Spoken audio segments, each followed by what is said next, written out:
2024 NEET எக்ஸாமோட question paper league ஆயிருக்கு.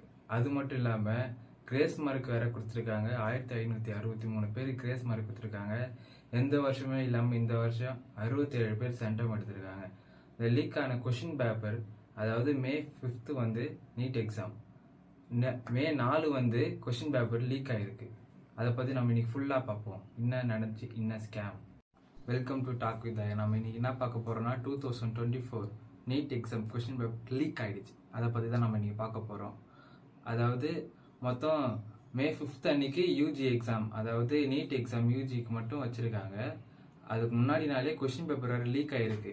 NEET எக்ஸாமில் grace mark வேறு கொடுத்துருக்காங்க. 1563 பேர் கிரேஸ் மார்க் கொடுத்துருக்காங்க. ஏன் கொடுத்தாங்கன்னு பார்த்தீங்கன்னா பேப்பர் கிழிஞ்சிருக்கு, அதுக்கடுத்து இன்ஜுலேட்டர் கொஞ்சம் வரத்துக்கு லேட் ஆகிடுச்சு அப்படின்னு பல காரணங்கள் சொல்லி 763 பேருக்கு கொடுத்துருக்காங்க மார்க்கு.